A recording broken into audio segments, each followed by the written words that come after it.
Je reçois un jour un message sur Insta et c'est Orelsan. Lui, c'est Yann Leonardi, un pro du marketing qui s'est mis à YouTube pour développer son activité. En 4 ans seulement, sa chaîne a connu une très belle croissance et ça s'est répercuté sur son activité, mais ça va beaucoup plus loin que ça. Yann Leonardi, c'est aujourd'hui une marque, un leader d'opinion, et tout ça 100% grâce à YouTube. C'est l'occasion rêvée de découvrir cet as du marketing qui a su tirer le meilleur de la plateforme YouTube pour son activité. Un mois avant que tu aies pris la décision de démarrer ta chaîne YouTube, c'était qui Yann en fait à ce moment-là? Ouais. Alors moi du coup j'étais consultant marketing et growth. Je fais la distinction à cette époque-là parce que à cette époque-là le terme growth marketing était pas vraiment usité. C'était vraiment plutôt growth hacking et moi je voulais pas du tout être réduit au terme growth hacking. Voilà, c'était déjà les termes employés étaient plutôt à l'époque marketing digital et growth. Ouais. C'est important, on y reviendra après, parce que c'est un truc que j'ai compris et j'ai fait évoluer par la suite, notamment sur YouTube. Et en fait, voilà, je viens du monde des startups, j'avais monté des startups. Et puis, un peu faute de financement sur ma dernière startup, je galérais un petit peu, donc du coup, je m'étais mis en mode consultant, pas un peu par hasard pour faire entrer de l'argent, c'est-à-dire un peu la trajectoire des startups qui commencent à merdouiller, c'est se transformer en agence web, un peu. Donc du coup, c'est un peu ça que j'ai fait pour faire entrer des sous, et finalement, j'y ai pris pas mal goût. Et j'aimais beaucoup le fait de pouvoir me passer d'un sujet à un autre et justement m'apporter des angles différents sur certains points de vue que j'avais avant. Et voilà, donc du coup, mode agence finalement, au bout de quelques temps, au bout de un an ou deux, je me mets vraiment en mode classique agence et je commence à réfléchir aux moyens évidemment de faire venir des clients et me faire connaître. Jusque-là, c'était que du referral, de la recommandation, qui me ramenait des clients, mais moi, sur le coup, j'étais juste à ce niveau-là. Et il y a eu un élément déclencheur, Ouais. Une histoire, une expérience, qu'est-ce qui s'est passé pour que tu te Ouais, dises à un alors, moment, je vais sur YouTube?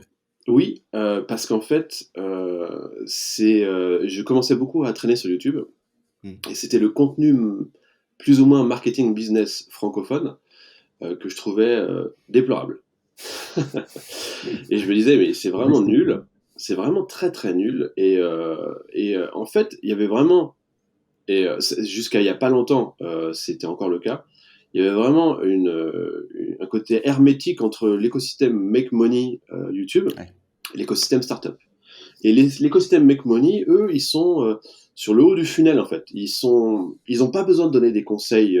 Alors, je sais pas s'ils sont compétents pour ça d'ailleurs, mais ils ont pas besoin de donner des vrais conseils marketing. Ils ont juste besoin de montrer la richesse, tout ça, parce qu'eux, ils veulent vraiment avoir le plus de monde possible pour les faire entrer dans des funnels et les convertir sur différentes formations par la suite. Et il y avait quasiment que ça. Il y avait un seul qui était pas, enfin si, c'était de la formation qui était pas exactement comme ça. C'était Marketing Mania. Ouais. Mais je l'avais pas encore découvert à ce moment-là. Mais moi, j'avais juste vu les infopreneurs classiques. Du coup, je me disais, mais il y a personne qui fait du contenu intéressant sur le marketing, quoi. Moi, j'étais vraiment dans un mode, il y a Neil Patel, je vais faire Neil Patel français, en fait. Voilà. J'étais vraiment sur un truc un peu chiant, et ça se voit sur mes premières vidéos. Je vais juste prendre des concepts, les expliquer, et je vais viser le SEO YouTube. Voilà. C'était mon objectif. Okay. Donc, à la base, l'objectif, c'est ça, le SEO. C'est le SEO. Et en me disant, je vais forcément me différencier parce que ce sera plus quali que les infopreneurs business. Alors, je me permets de faire une petite pause. Est-ce que à ce moment-là, en fait, tu te disais, vu que je fais du contenu qui est plus pertinent ou plus intelligent que les autres, forcément, c'est ça qui va faire que mon contenu va marcher? C'est ça que tu pensais à l'époque? Ouais, en fait, mon idée, c'était de me dire, en fait, je vais essayer de présenter le truc du genre, je vous amène des techniques de start-up, en fait. Et donc, c'est pour ça que je parle de concepts qui sont maintenant très connus, mais à l'époque très start-up, qui sont Product Market Fit, Framework R et tout, quoi. Est-ce que c'est... Oui. Non, ok, vas-y, développe, excuse-moi. Ouais, non, mais c'est tout. Effectivement, effectivement, le côté SEO normal m'a vraiment biaisé sur le fait que YouTube, pour moi, était vraiment la deuxième plateforme de recherche, en fait. Enfin, le deuxième canal de recherche Et je m'étais juste dit, en fait, je vais me positionner sur ces concepts-là, comme ça, quand les gens vont commencer à se réveiller et à chercher ce genre de concept startup, même dans des écosystèmes où ils connaissent pas, et justement, ils tomberont sur moi en recherche. Ok. Et est-ce que, parce qu'en fait, c'est un souci que rencontrent pas mal de nos clients, qui vont se dire, ça part souvent d'une frustration en fait au départ de se dire le contenu existant est pas bon, moi forcément je suis plus pertinent donc je vais le faire et forcément ce YouTube va être mis en avant. Alors déjà première erreur parce que c'est pas forcément le cas et deuxième erreur c'est de se dire que je vais tout miser sur le SEO sur des termes qui sont très spécifiques et qui du coup sont pas si recherchés que ça finalement. Surtout quand ils sont comme toi pas très connus en francophonie. Tu te dis, c'est des super concepts anglophones, et donc il faut que tout le monde les connaisse. Mais donc du coup, la stratégie à viser la recherche est peut-être pas la bonne, puisque personne ne connaît ces termes, donc personne ne les recherche. Oui, c'est vrai. Mais j'avais quand même l'idée de planter mon drapeau. Donc c'est-à-dire que j'étais quand même là pour le long terme, en me disant, voilà, je vais m'installer, planter mon drapeau. Je savais pas que ce serait aussi dur. Mais je comptais justement sur le fait que ce serait de plus en plus recherché et que je serais bien positionné. Tu jouais la longue traîne en fait, dès le départ. Ouais. Ok. Je voudrais bien revenir sur ta situation de départ, parce que tu nous as dit que tu étais consultant d'abord et qu'ensuite tu as créé une agence. Est-ce que tu étais tout seul? Est-ce que vous étiez plusieurs? Est-ce que tu faisais déjà suffisamment de chiffre d'affaires? Parce que c'est vrai que c'est une question qu'on peut se poser. Est-ce qu'on doit aller sur YouTube parce qu'on n'a pas assez de clients? Ou est-ce qu'on doit aller sur YouTube parce qu'on a déjà un business qui marche et du coup on va sur YouTube pour faire x2, x10, x20? Ouais, moi j'avais déjà assez de clients. Mais je pense que je l'aurais fait quand même si j'avais pas assez. Ça m'aurait peut-être même plus motivé, on va dire. Mais en fait, là pour le coup, j'étais en mode agence, donc je travaillais avec des gens.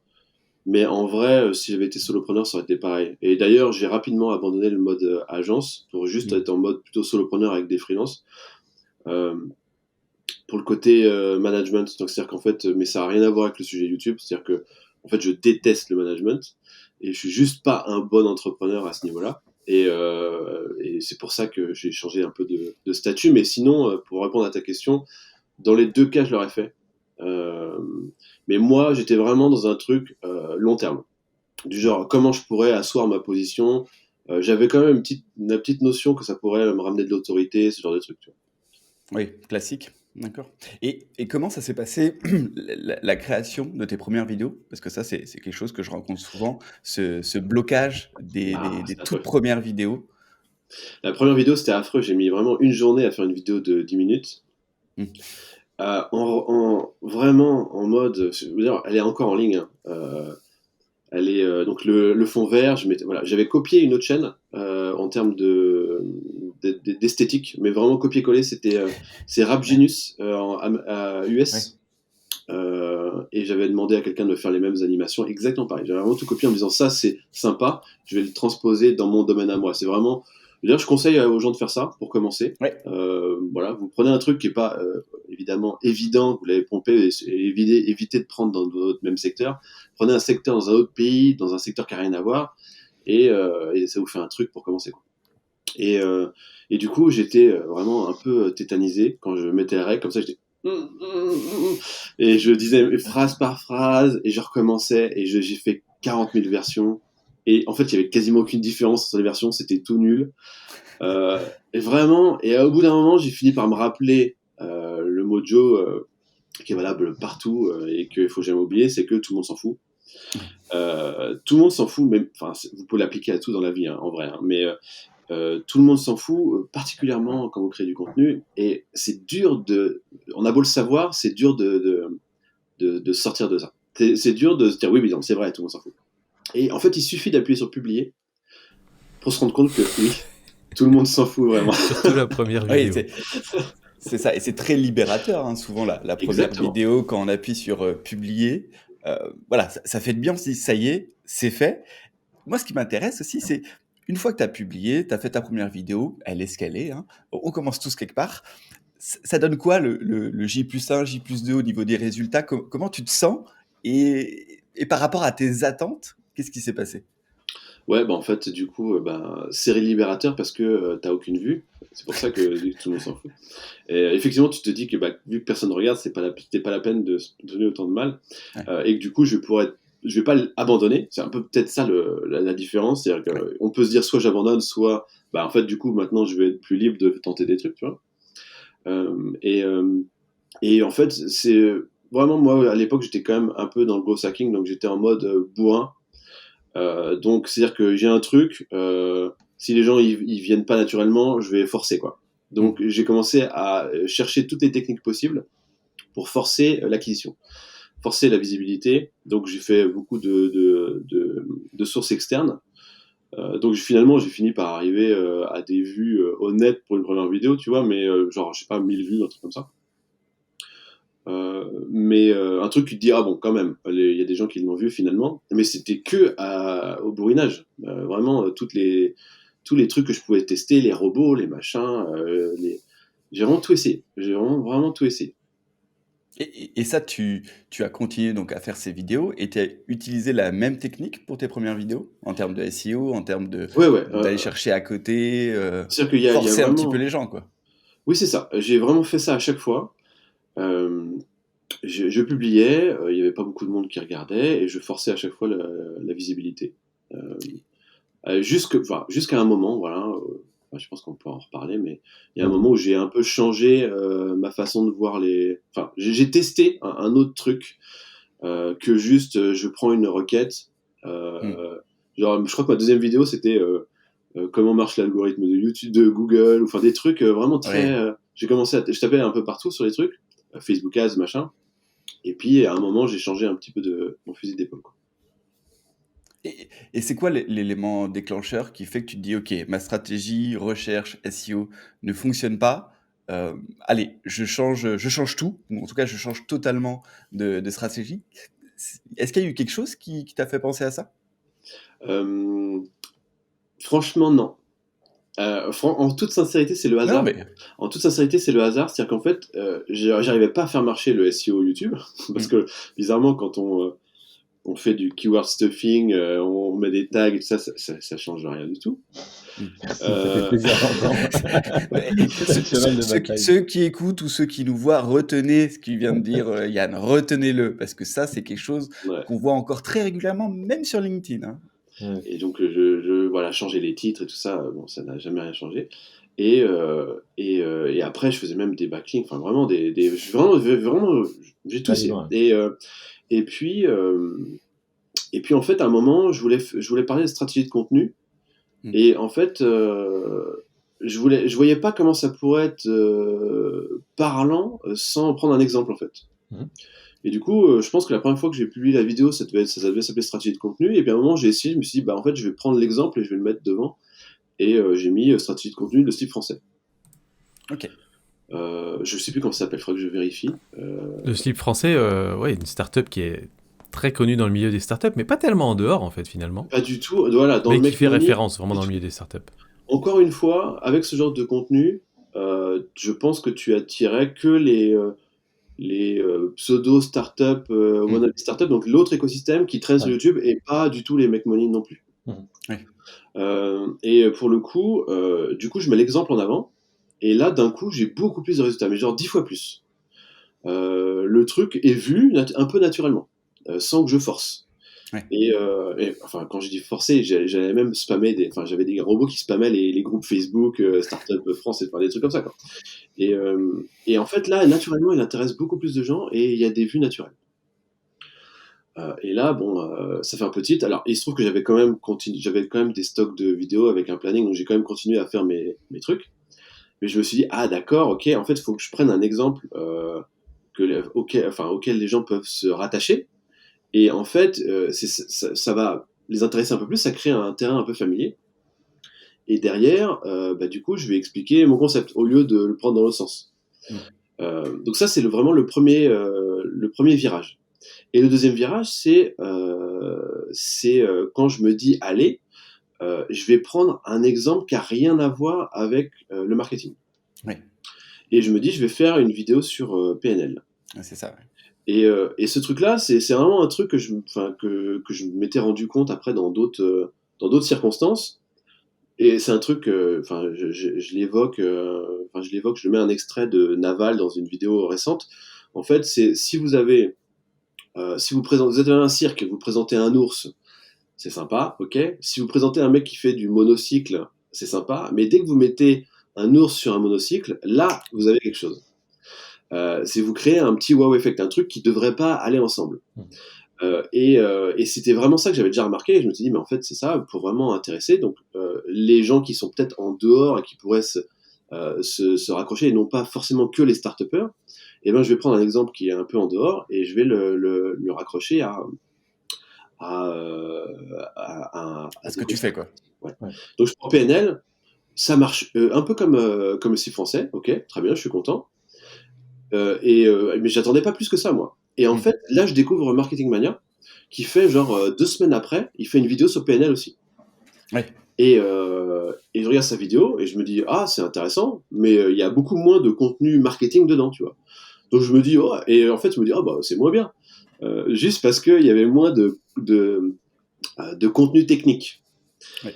Et en fait, lui, il fait, je sais pas, 500 000 vues, un truc comme ça, et je comprends pas du tout. Et je me dis, mais comment ça se fait, tu vois, qu'il y ait une différence comme ça, quoi. Et c'est là que je comprends, que je commence à comprendre, parce que j'en suis encore aujourd'hui, je suis encore en train de réfléchir à ces trucs-là et à tester ces trucs-là.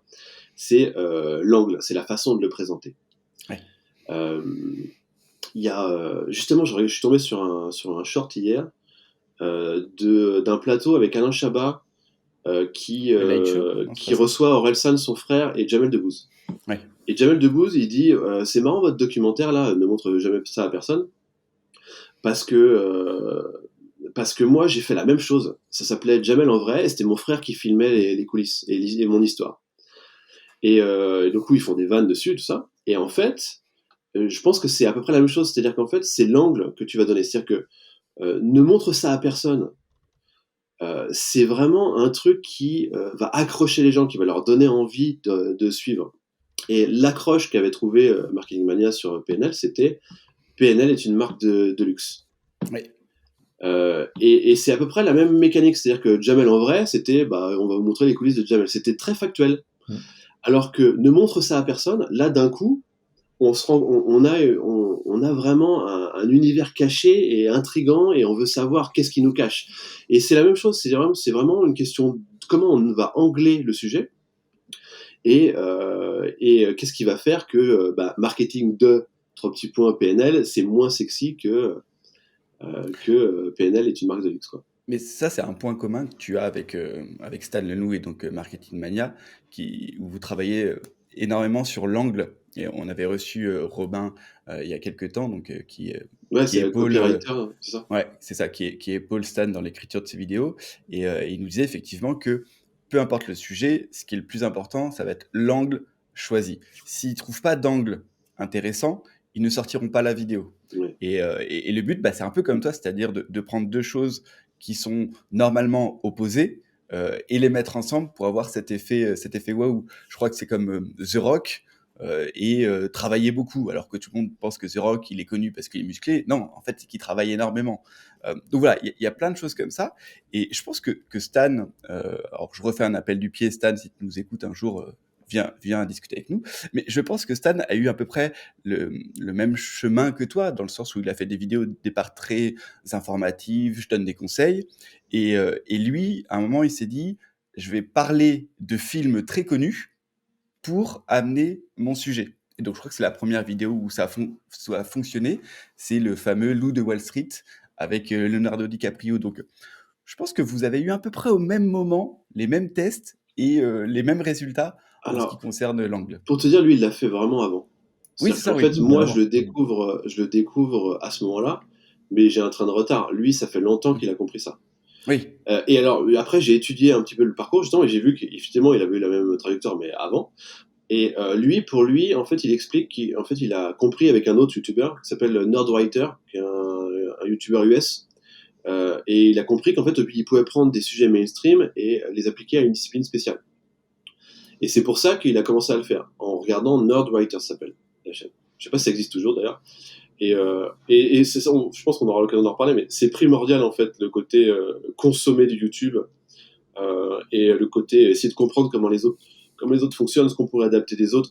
Il y a que comme ça qu'on évolue. Parce que moi, tout seul, sans consommer d'autres contenus, sans tomber sur cette vidéo-là, je sais pas si j'aurais vraiment fini par comprendre, tu vois. Est-ce que je peux sauter sur l'occasion, parce que là, il y a plein de trucs que Yann vient de dire et qui sont des vraies pépites, et j'aimerais pas les laisser derrière, parce que sinon on risque de les oublier. Premièrement, au moment où Yann a sorti sa vidéo sur PNL, 2 semaines après, il y a Stan Marketing Mania qui a sorti la sienne, et naturellement, et qui a beaucoup mieux marché sur la chaîne de Stan, naturellement on pourrait avoir la réaction de se dire, déjà, il m'a piqué l'idée.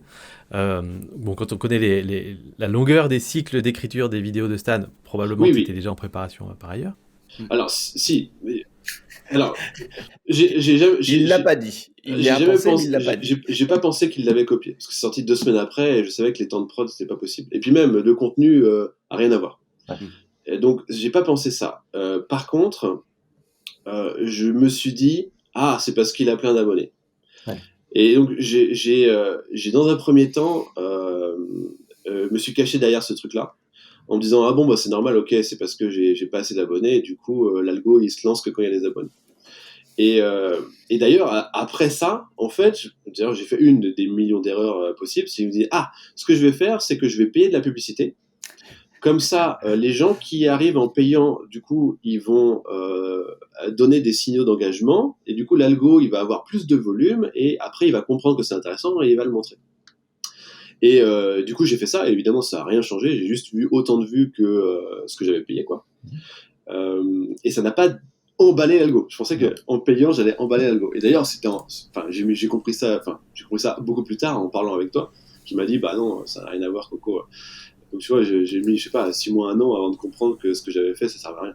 Mais oui, bien sûr, la première chose qu'on fait, c'est blâmer l'algo. Et en fait, la démarche pour moi est la même, c'est-à-dire que je pense que c'est la faute de l'algo et je cherche des solutions pour le craquer, en fait. Ok. Et donc, effectivement, j'ai le réflexe que tout le monde a, c'est-à-dire, l'algo, il m'aime pas, machin. Bien sûr. Ok. L'autre chose sur laquelle je voudrais appuyer, c'est que, en fait, tu es passé très rapidement sur les 3 étapes de la vulgarisation du contenu sur YouTube. La première, c'est je vais faire du contenu que pour des gens qui recherchent du contenu très spécifique dans ma thématique. Donc, je sais pas, c'est quoi le product market fit? Ça va être recherché que par des gens qui savent déjà ce que c'est et qui sont très marketeux. Et de parler à une audience beaucoup plus large, mais qui reste dans ton univers. Quand tu as fait la vidéo sur le slip français, pour moi, c'est ta première vidéo sur première vidéo découverte en fait sur ta chaîne, où le but c'est d'intéresser des gens qui sont dans ton univers mais qui ne recherchent pas un truc en particulier. Et en sachant que la référence est très marquée startup. Oui, c'est bien ça que je veux dire en fait, c'est que ça visait directement des gens qui sont dans l'univers startup. Tu vois, si je connais pas le slip français, je passe à côté de la vidéo, je clique pas dessus. Si par contre je baigne dans le grand bain des startups, le slip français je connais forcément, et quand je vais voir passer ta vidéo, je vais avoir envie de cliquer dessus, d'aller voir, donc avec une vidéo comme ça, tu touches directement ta cible. C'est une vidéo découverte, mais pour ta cible. Et puis il y a le 3e étage de la fusée, où là, la question, c'est comment je vais aller chercher des gens en dehors de ma cible, où là, du coup, tu vas aller utiliser des exemples du grand public, type PNL, type Rolex, des choses comme ça. Et le but, c'est d'aller chercher des gens qui ne sont pas intéressés de base par le marketing pour venir les convertir à ta thématique. Et c'est là que tu as la vraie grosse viralité, les vraies grosses vidéos découvertes. Donc je trouve que c'est vraiment intéressant et marrant de voir que tu as quand même passé assez vite ces 3 paliers-là qui t'ont permis d'accéder maintenant à une audience globale, en fait. Il faudrait qu'on regarde les dates, mais j'ai quand même mis, j'ai dû mettre 8 mois ou un peu plus pour arriver à ce genre de truc, à ce genre de réflexion quand même. Ouais, mais il y en a 6 ans après, ils sont toujours pas à ce genre de réflexion. Donc 8 mois, c'est peut-être long pour toi, mais en vrai, c'est quand même déjà très rapide. Ok. Et aujourd'hui, Yann, comment tu continues à améliorer ton format, à développer ta chaîne?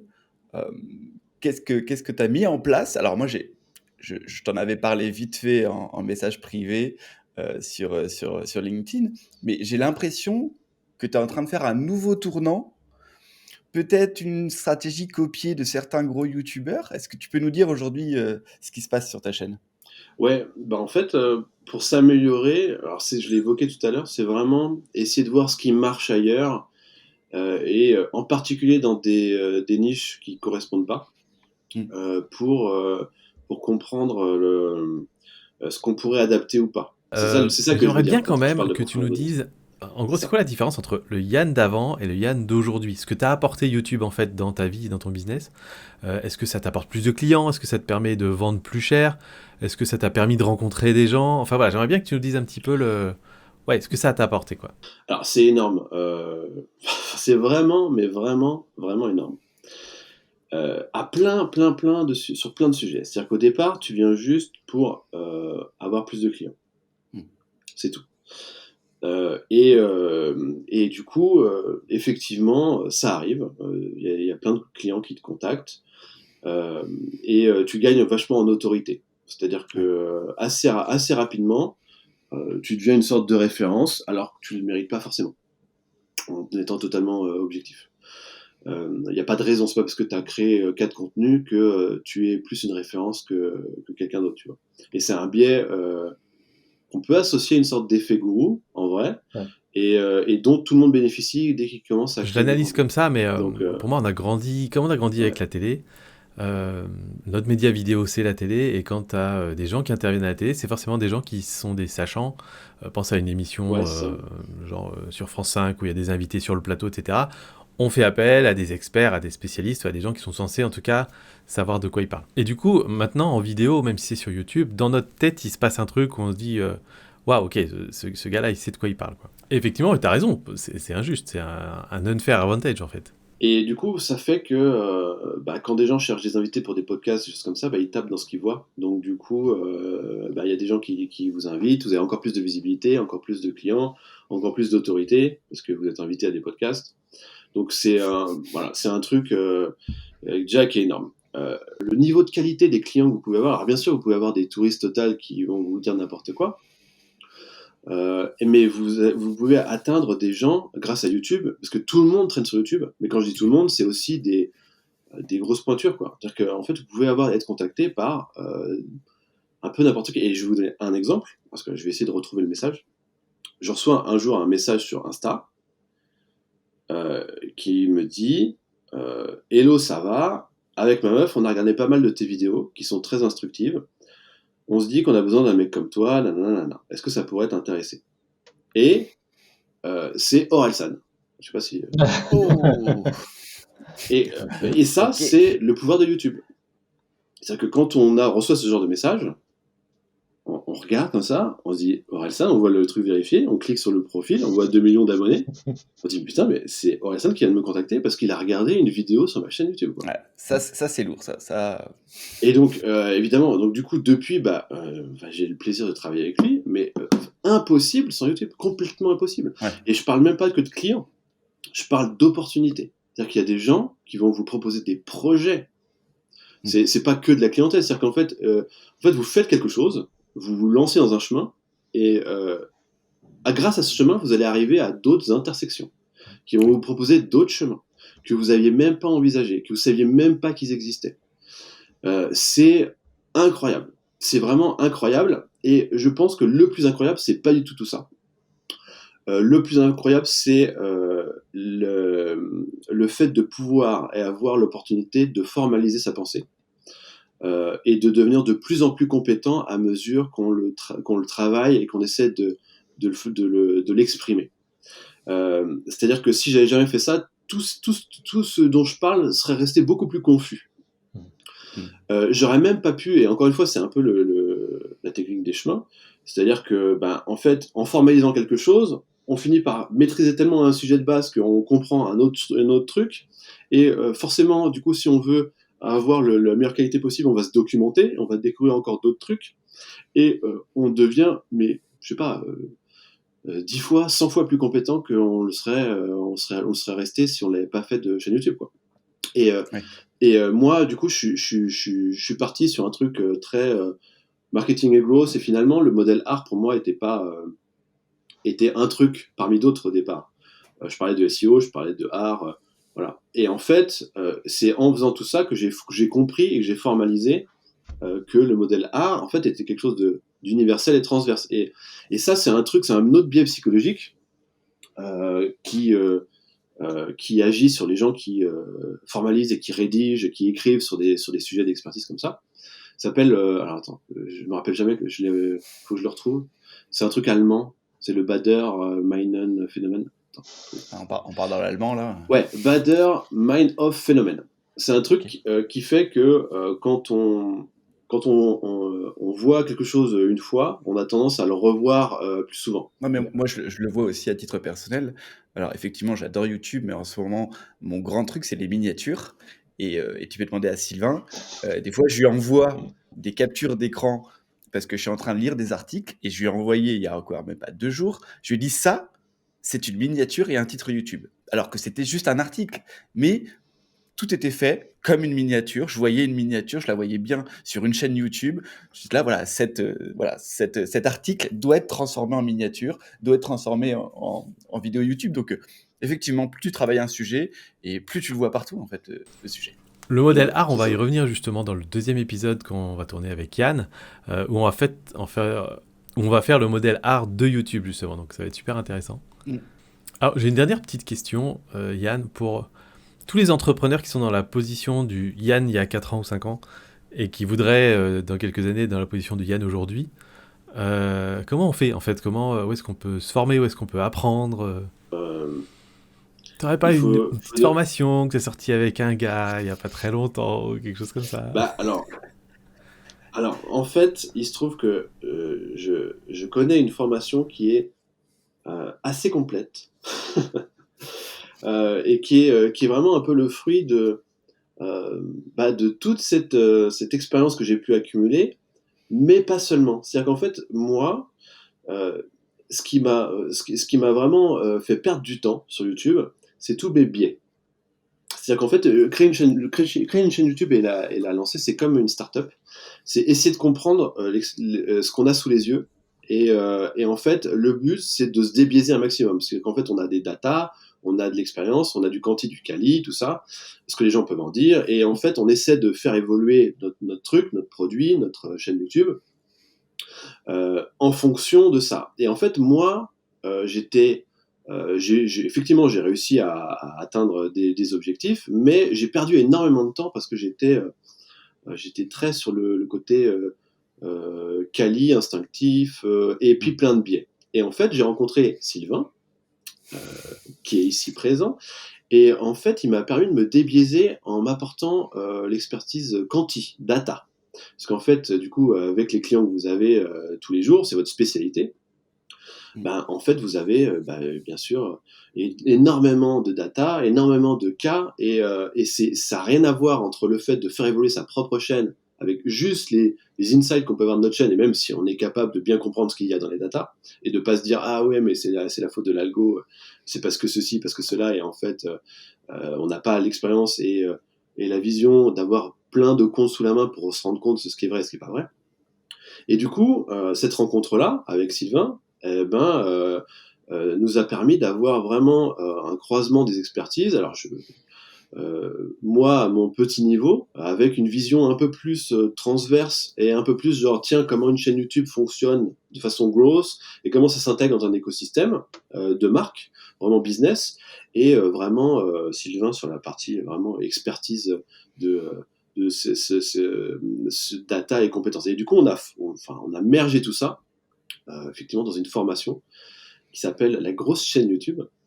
Et cette formation, elle est, je pense, très complète. Et surtout que dans la prochaine version qu'on va faire, on va ajouter une partie short, parce que ça, c'est un truc qu'on a lancé récemment, et du coup, on a des retours d'expérience là-dessus. Donc, on va intégrer ça aussi dans cette formation, et c'est une formation que on lance de temps en temps. On sélectionne une partie et puis on les accompagne. Voilà. C'est pas un truc vraiment juste à la carte où tu prends et tu te casses. C'est un truc où on propose aussi la possibilité d'avoir un accompagnement sur des étapes clés. Alors, tu as fait ce truc-là, on fait un point, on voit si c'est bon ou pas, et tu passes à l'étape d'après. Et en fait, tu es validé étape par étape sur la stratégie et le développement de la chaîne. C'est ça, ouais. On a fait quelque chose d'hybride parce que on s'est rendu compte que c'était pas évident pour les entrepreneurs, les start-upers de pouvoir se dégager 8-10 heures par semaine et surtout d'être présent au créneau où le groupe se réunissait.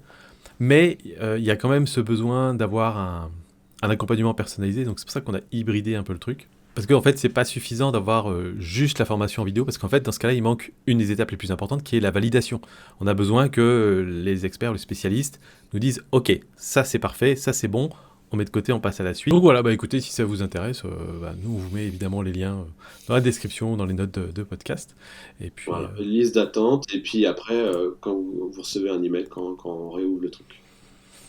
Super, merci beaucoup Yann, c'était vraiment un vrai plaisir de tourner cet épisode avec toi et j'ai hâte de tourner le suivant parce que je sais qu'il va y avoir des sacrées pépites aussi dans celui-là. Où est-ce qu'on peut te retrouver Yann ? YouTube, LinkedIn, sinon après je suis sur toutes les plateformes qui proposent du 9/16e puisque j'ai décidé de mettre toutes mes vidéos 9/16e sur tout ce qui est possible. Donc Pinterest y compris. Donc vous recherchez Yann Leonardi et on est sur un podcast aussi ici, un code YouTube, et donc je me permets de placer ton podcast Yann, qui s'appelle Art Appliqué. Eh bien le podcast Art Appliqué, je pense qu'il y a vraiment plein d'épisodes qui sont hyper intéressants, mais je pense pas que je vais le développer plus maintenant, justement parce que il n'y a pas d'algorithme qui propose du reach organique naturellement. Faut qu'on en parle alors, Yann. On en reparlera. Il se passe des choses. Il se passe des choses. Ah, parfait, parlons-en. Bon, en tout cas, merci à tous pour nous retrouver avec Sylvain, comme d'habitude, sur LinkedIn, Sylvain Lepoutre, Mathieu Germer. Mettez-nous les fameuses 5 étoiles sur Spotify et sur Apple Podcast. Et je vous dis donc à la prochaine. Ciao.